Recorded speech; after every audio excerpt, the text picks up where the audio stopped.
గుర్తుపెట్టరు, గుర్తించరు. యాకోబులాగా. యాకోబు కష్టాలన్నీ ఒక టర్నింగ్కి వచ్చేటువంటి సమయం ఆసన్నమైంది. అక్కడ అన్ని నాళ్ళు యాకోబు పడిన మనోవేదన, దుఃఖం, కన్నీరు మొత్తం తుడిచివేయబడబోతుంది. నా సోదరి, నా సోదరుడా, ఇన్ని రోజులలో ఈ మాటని ఇలా ఈరోజు స్పెషల్గా ఎందుకు తీసుకొచ్చాడు బయటికంటే, కొన్ని సంవత్సరాలుగా నలుగుతున్నటువంటి కొంతమంది సమస్యలకి త్వరలోనే దేవుడు సమాధానం ఇవ్వబోతున్నాడు. చాలా తొందరలో దేవుడు ఆన్సర్ ఇవ్వబోతున్నాడు. జరుగుతుంది అది. నీ కన్నులారా నువ్వు చూస్తావు, నువ్వు కన్నులారా చూస్తావు. జరిగిద్ది.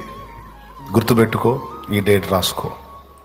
ఈరోజు దైవజనుని నోట నుండి నా తండ్రి ఈ మాట పలికించాడు.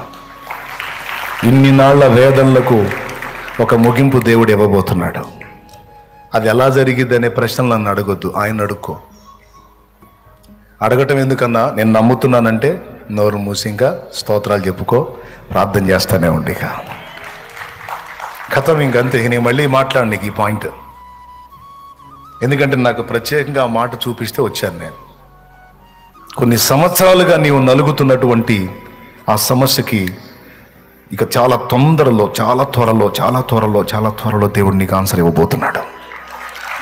స్పష్టంగా నువ్వు పొందుకుంటావు.